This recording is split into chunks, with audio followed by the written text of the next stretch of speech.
Silence is a weapon rarely understood by empires accustomed to the roar of conquest.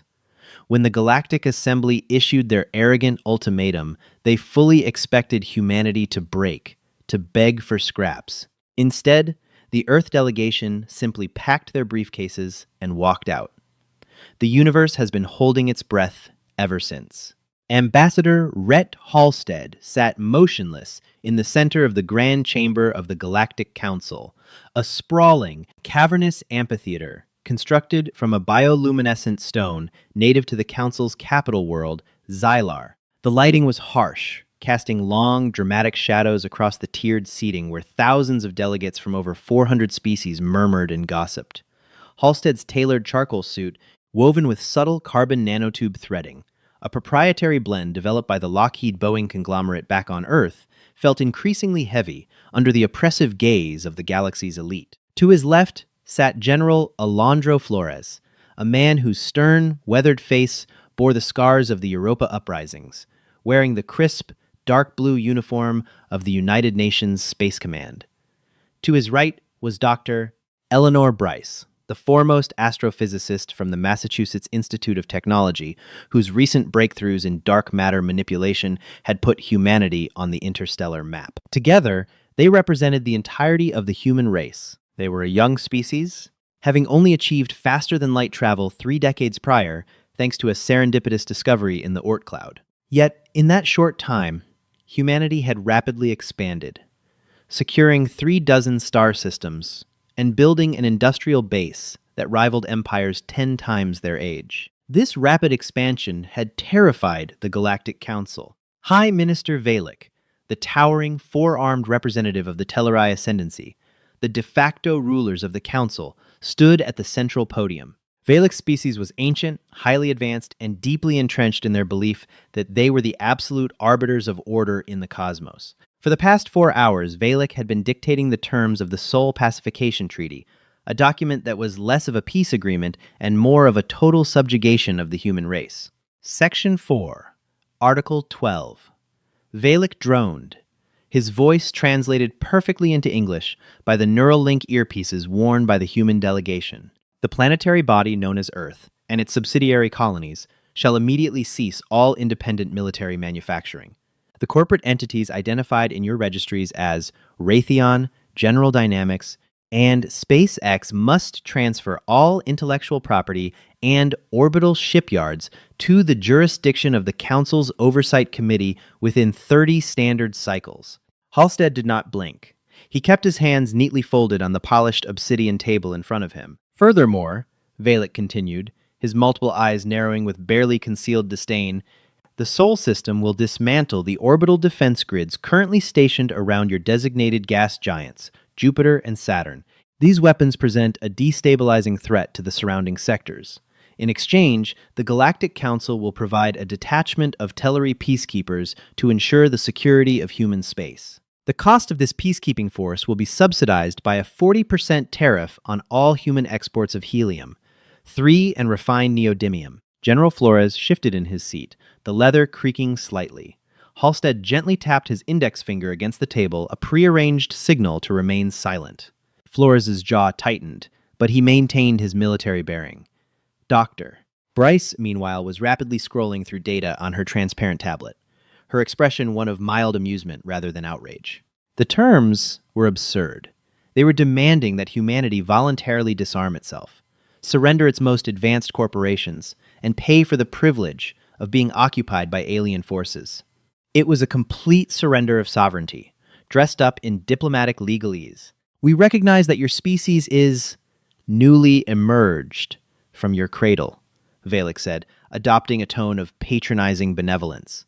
You've achieved much with crude combustion and primitive fission, but the galaxy is a dangerous place, Ambassador Halstead. Your reckless expansion into the Cygnus Arm has alarmed the older, more civilized races. We are offering you a place within our order. A subordinate place, naturally, until your species can demonstrate the emotional and cultural maturity required of full council members. Whispers of agreement rippled through the amphitheater. The avian Kalan delegates clacked their beaks in approval, while the reptilian Moreth representatives hissed their endorsement.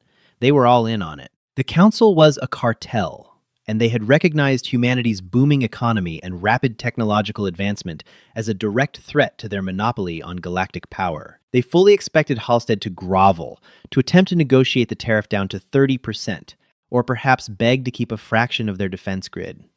That was how it had always worked. Every young race that had stumbled onto the galactic stage had been bullied, economically crippled, and absorbed as a client state.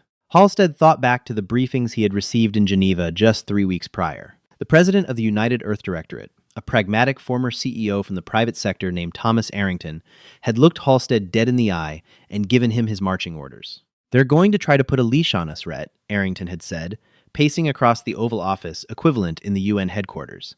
"They look at us and see a rabid dog that needs to be chained. But they don't understand our supply chains, they don't understand our production capabilities, and more importantly, they have absolutely no idea what Eleanor Bryce found out in the Kepler sector.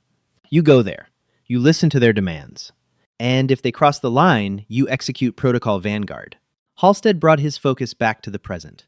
Valek was finally winding down his monologue, and failure to ratify this treaty by the conclusion of this session will result in immediate economic sanctions, a total blockade of the Sol system by the Grand Fleet, and the classification of humanity as a rogue species.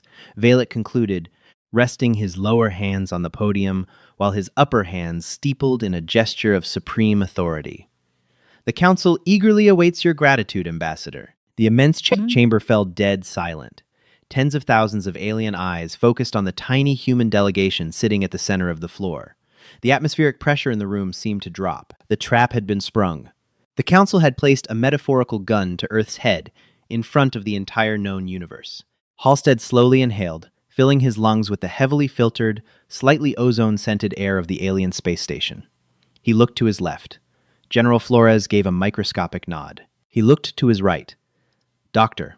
Bryce locked her screen, the device emitting a soft, final chirp. "Hi, Minister Valek." Halstead's voice boomed through the chamber's translation matrix. He did not stand up. He did not raise his voice. His tone was conversational, almost bored. "To clarify, you are demanding the total dissolution of the United Earth military apparatus, the hostile takeover of our private aerospace sector, and a 40% tax on our core energy exports. We are offering you salvation from your own destructive tendencies," Valek corrected smoothly. "It is a generous offer. The Morath were required to pay 60% when they joined." "I see," Halstead replied. Minutes ticked by in agonizing silence.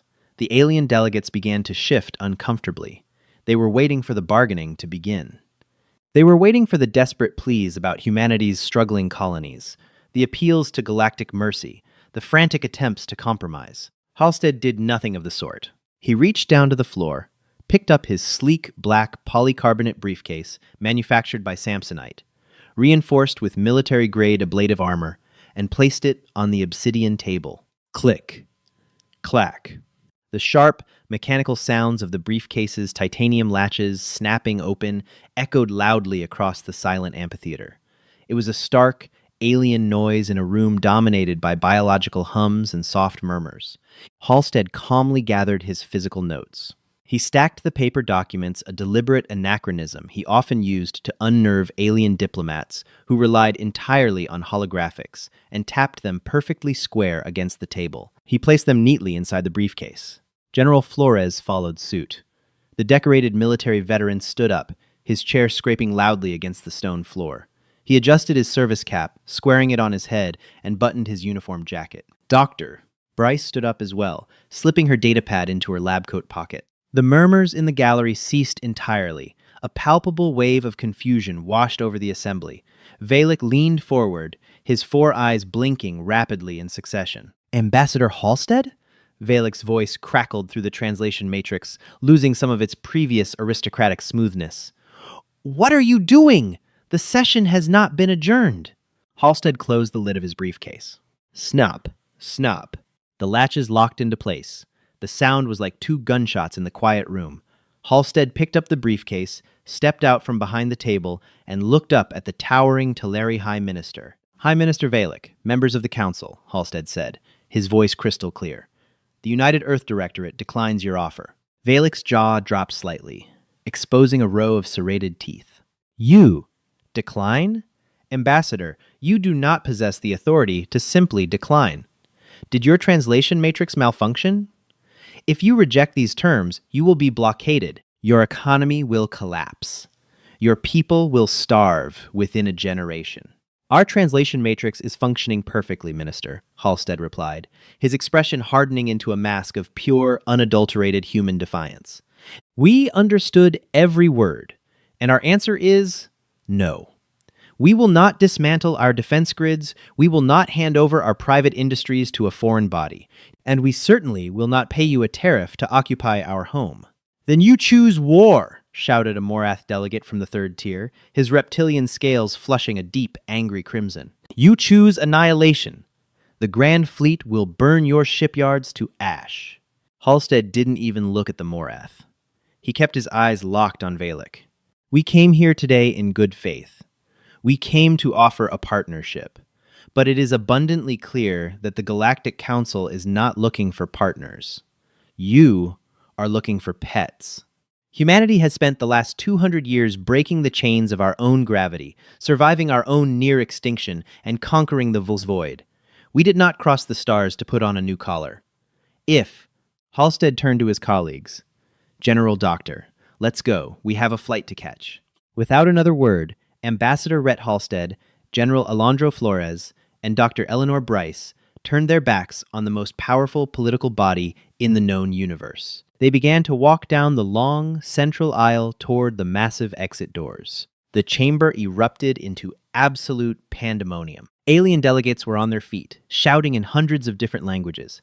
The translation matrix overloaded, emitting a chaotic static of overlapping threats, insults, and expressions of sheer disbelief. No one had ever walked out on the council. It was physically impossible to their minds. The council was the sun around which the galaxy revolved. To walk away was to step into a freezing void of inevitable death.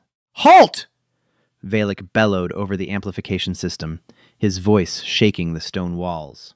Ambassador Halstead, if you walk through those doors, diplomatic immunity is revoked. You will be declaring yourselves enemies of the Council. You will not survive this. Halstead didn't break his stride. Flores marched beside him, his boots clicking rhythmically, deliberately, against the floor. Dr. Bryce didn't even look back. The heavy, ornate doors of the Grand Chamber loomed ahead. Two massive armored guards of the Krog species crossed their energy pikes, blocking the exit. Flores didn't slow down. He marched directly toward the guards, his eyes locked onto theirs with the cold, dead stare of a predator that had survived the bloody trenches of the Martian Civil War.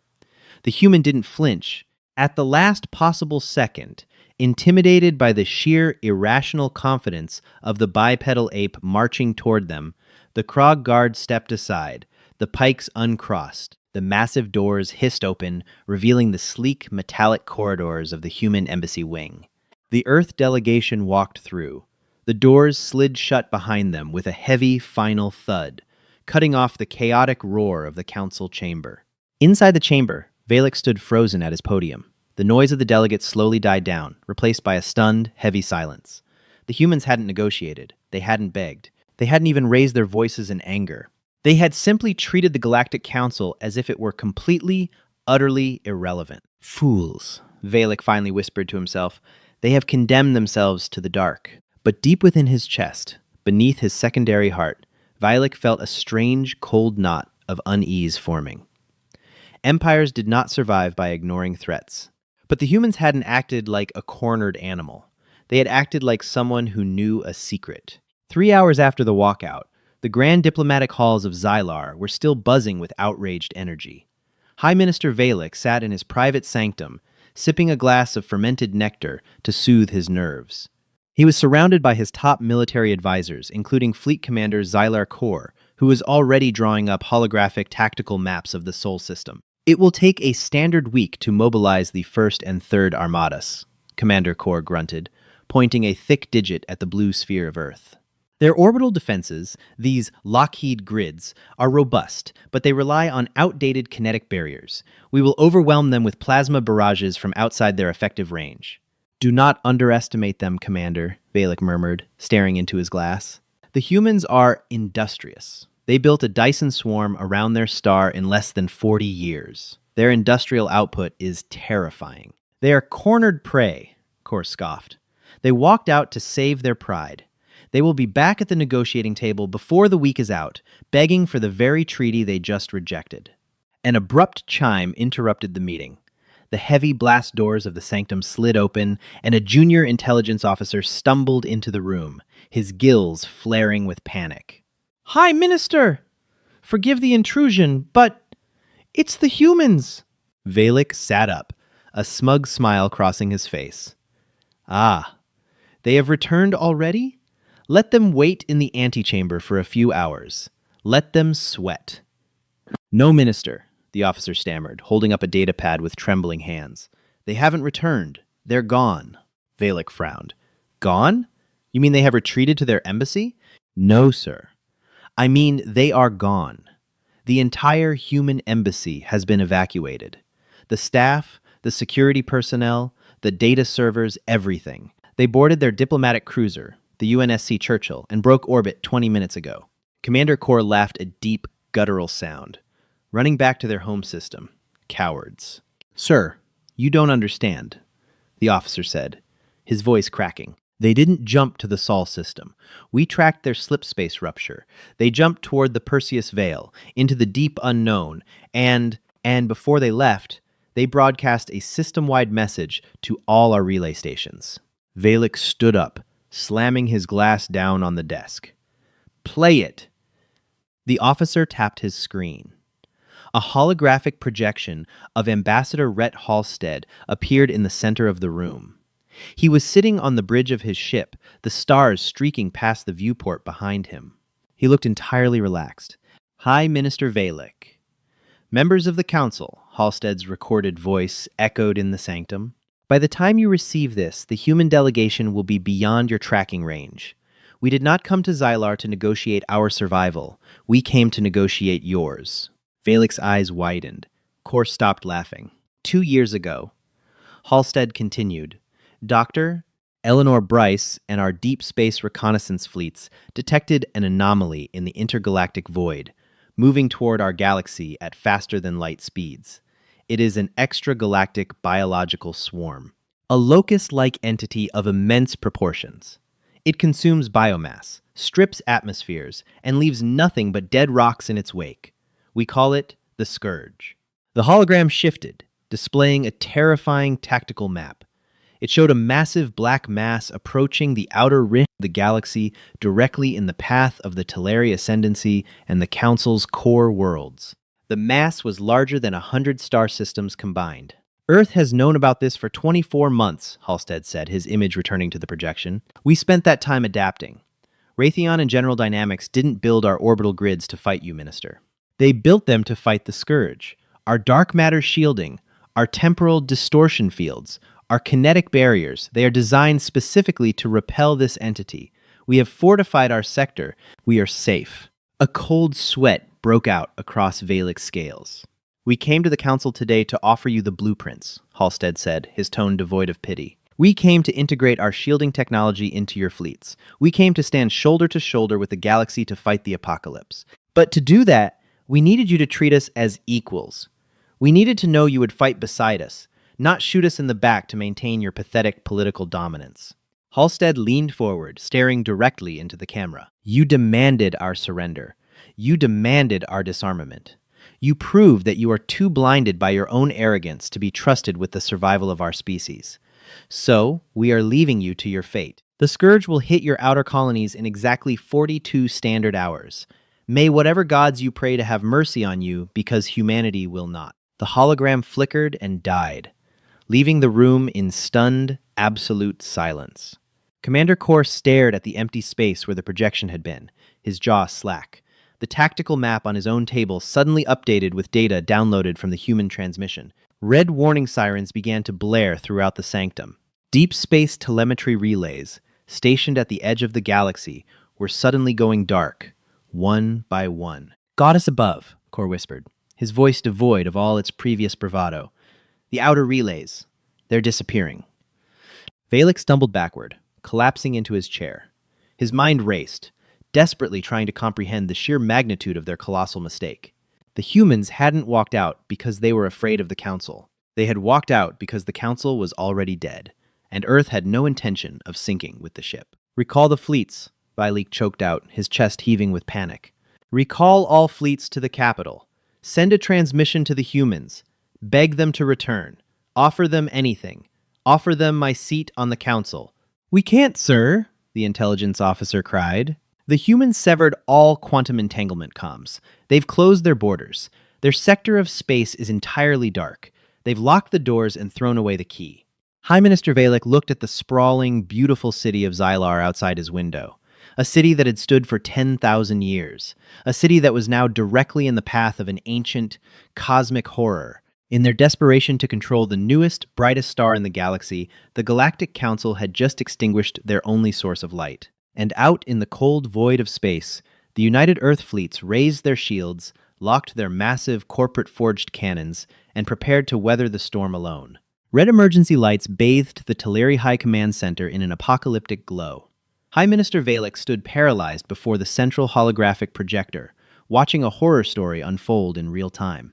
The projection, once a proud display of the Galactic Council's sprawling territorial dominance, was now a rapidly shrinking pocket of blue light, aggressively being devoured by an expanding tide of absolute black. Exactly 42 hours after Ambassador Rhett Halstead had issued his chilling warning, the Scourge arrived. It did not attack like a conventional army. There were no declarations of war, no strategic flanking maneuvers, and no demands for territory.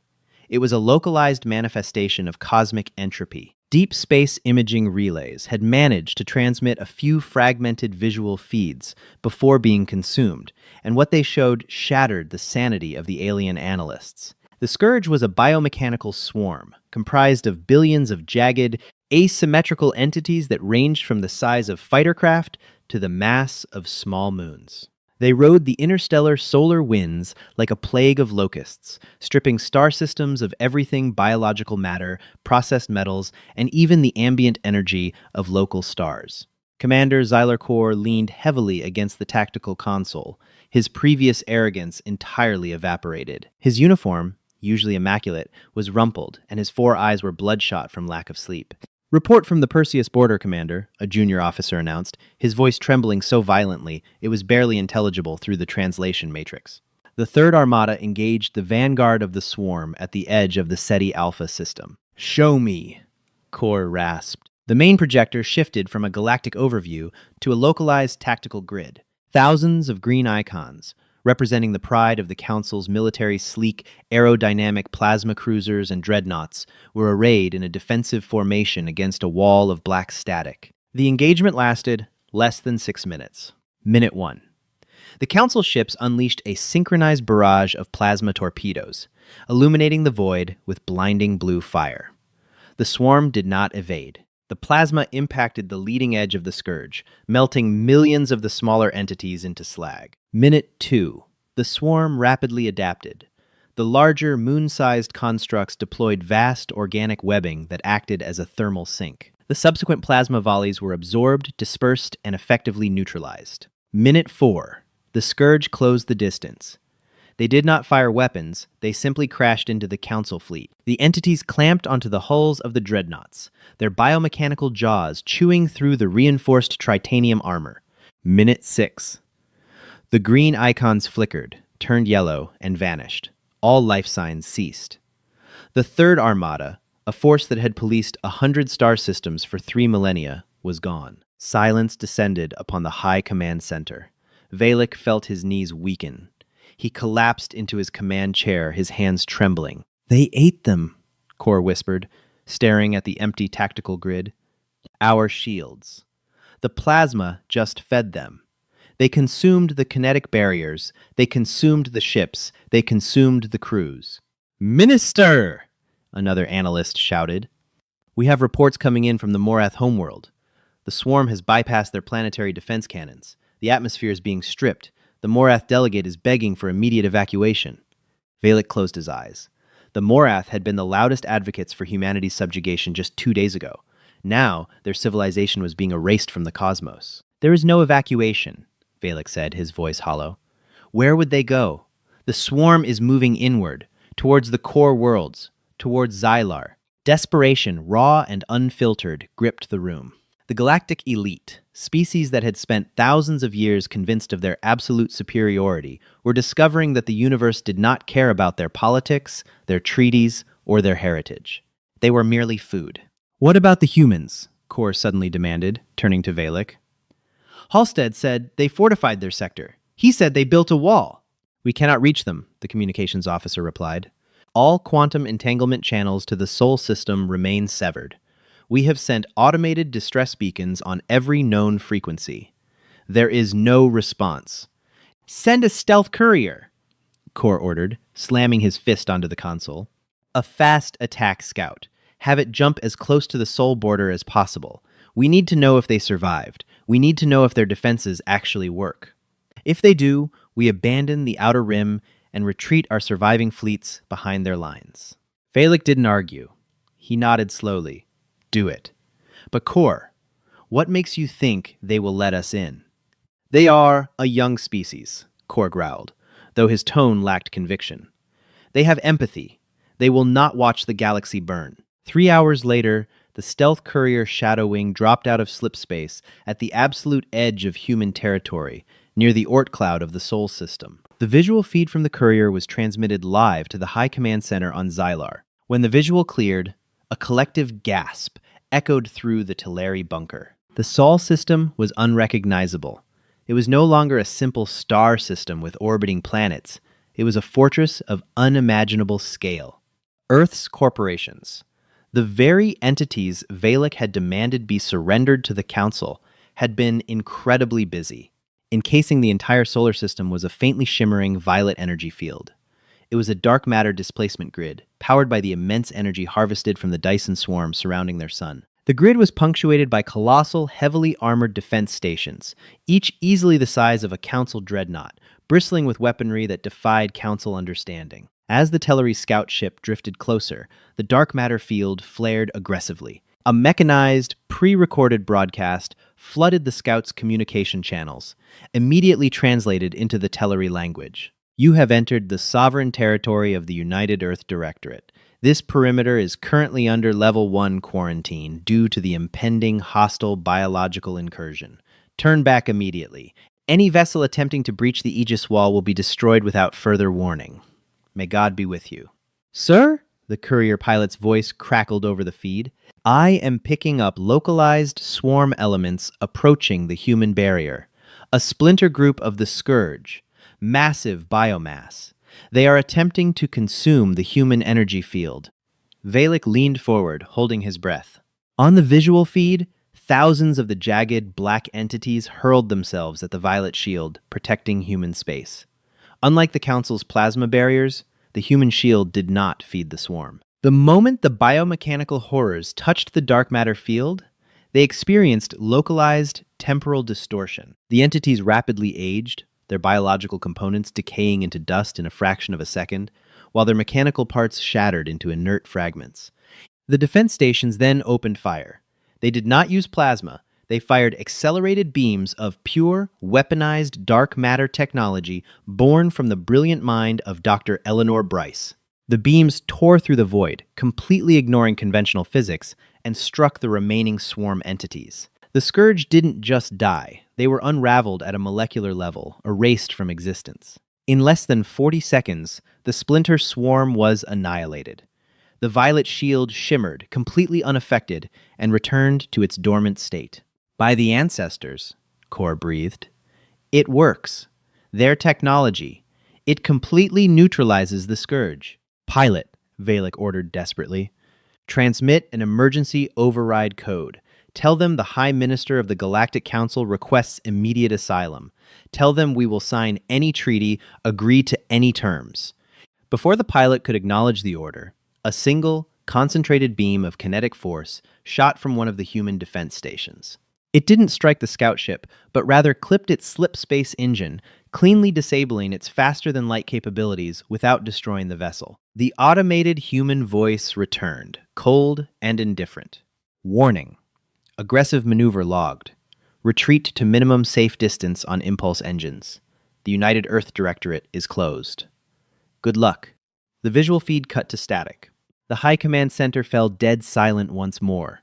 The humans had not just survived, they had conquered the apocalypse. And they had absolutely no intention of sharing their salvation with the empires that had tried to enslave them. Valek stared at the static, the crushing weight of his arrogance finally breaking his spirit. He had demanded humanity surrender its shield, and now he was going to die outside it. Time was a luxury the Galactic Council no longer possessed. Within 5 standard days, the Scourge had consumed 60% of the known galaxy. The Kalan aviaries were gone, their majestic floating cities digested into biological paste. The Morath hegemony was a graveyard of stripped, lifeless rocks. The remnants of the Council's grand fleet had retreated to the skies above Xylar, forming a desperate, pathetic ring of steel around the capital world. High Minister Valek stood on the balcony of his grand palace, looking up at the sky. It was midday, but the sun was barely visible. The atmosphere was choked with the shadows of the approaching swarm. Millions of the jagged entities had already entered the upper stratosphere, blotting out the light, descending like a terrible, suffocating blanket of death. Anti-aircraft batteries fired continuously from the city below, tracing useless lines of blue plasma into the descending darkness. The screams of the populace echoed through the golden spires. It was the end of an era. The death of a 10,000-year-old political dynasty, extinguished by a mindless, cosmic hunger. Valek closed his eyes, preparing for the inevitable strike. Suddenly, the air pressure dropped violently. The ambient temperature plummeted, and a sound like tearing metal echoed across the entire sky. Valek opened his eyes. Directly above the capital city, massive tears in the fabric of spacetime ripped open. They were not standard slip-space ruptures. They were jagged, bleeding wounds in reality, shimmering with violent violet energy. From within these tears, leviathans emerged. They were not the sleek, elegant ships of the Galactic Council. They were brutal, utilitarian monstrosities, constructed of dark gray carbon plating and heavy titanium armor. They bore the stark, unadorned logos of Earth's megacorporations and the bold lettering of the United Nations Space Command. At the center of the formation was a super dreadnought. So massive, its gravity, temporarily disrupted the tides of Xylar's oceans. Painted on its hull in massive white letters was its name, UNSC Vanguard. The human fleet had arrived. Before the Teleri defenders could even register the new arrivals, the human ships engaged. General Alondro Flores, commanding from the bridge of the Vanguard, unleashed hell. The human fleet did not use plasma, and they did not hold back. Hundreds of defense platforms dropped from the underbellies of the dreadnoughts, immediately projecting interlocking dark matter shields over the Teleri capital, creating a dome of violet light just as the Scourge crashed down. The impact was catastrophic, but the shield held. The biomechanical horrors withered and shattered against Dr. Bryce's technology. Then, the Vanguard fired its primary weapon. A terrifyingly silent pulse of dark energy erupted from the ship's prow. The beam struck the densest concentration of the Scourge in orbit. The sky turned negative colors inverted, and sound was temporarily erased from the world. A massive shockwave of localized temporal distortion expanded outward. Millions of Scourge entities simply turned to dust, blowing away in the upper atmospheric winds. The human frigates broke formation, diving into the atmosphere like raptors, their kinetic railguns tearing through the surviving swarm clusters with ruthless, calculated efficiency. Valek watched in absolute awe. In less than 20 minutes, the skies above Xylar were cleared. The immediate threat was annihilated, and the surviving swarm entities in orbit were rapidly retreating from the system, repelled by the very presence of the dark matter weaponry. A communication channel forcibly opened on Valek's personal terminal, overriding all Council security encryptions. The holographic projector flickered to life, and Ambassador Rhett Halstead appeared.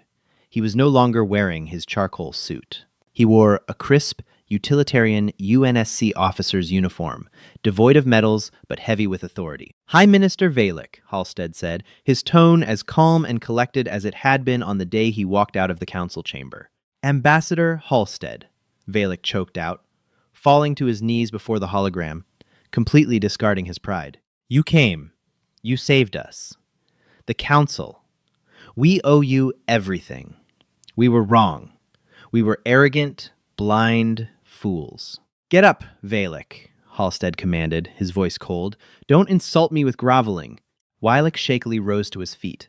We did not come back out of the goodness of our hearts, Halstead continued, stepping forward in the projection. We ran the simulations. If the Scourge consumed the biomass of the core worlds, their critical mass would eventually overwhelm even our Aegis wall. It was a matter of tactical necessity to break their momentum here. Halstead picked up a sleek black datapad from off-screen.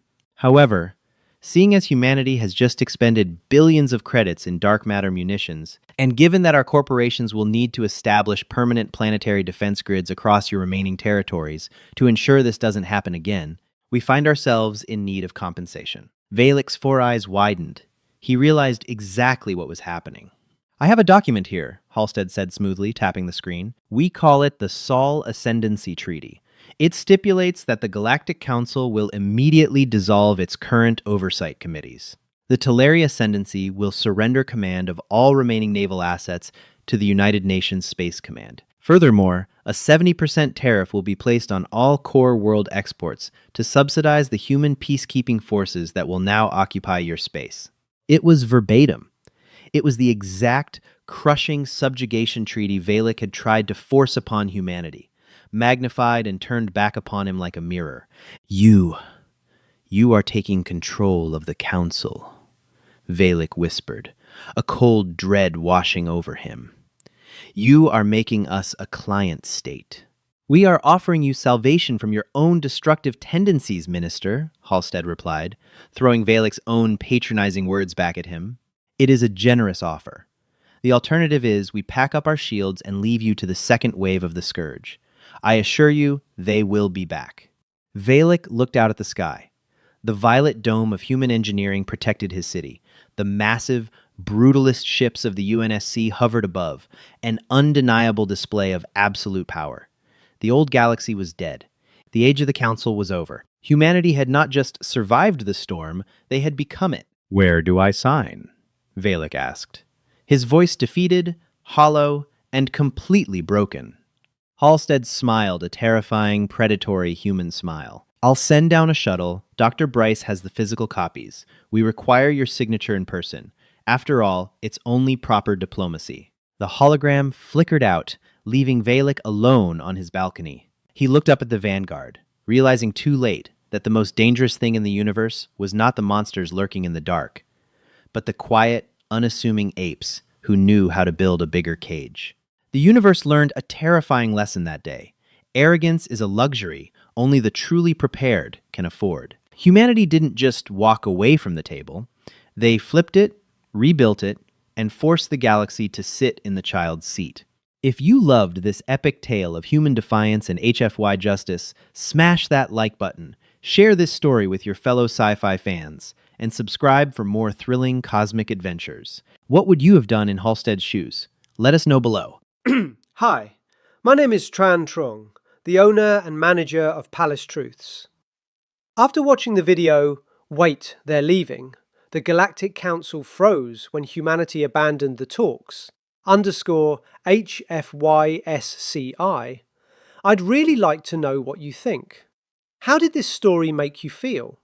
For me, the strongest feeling was quiet satisfaction.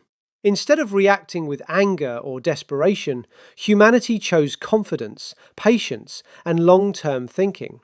The story reminded me that real strength isn't always about winning the loudest argument. Sometimes it's knowing your values, preparing well, and being willing to walk away from a bad deal. Which moment stood out to you the most? The human delegation leaving the council chamber, the reveal of the greater threat, or the final return to help on humanity's own terms? If you had been in Halstead's position, would you have made the same decision? One lesson I took from this story is that self-respect and preparation often matter more than seeking approval. In everyday life, knowing when to stand firm can open better opportunities than giving in to pressure.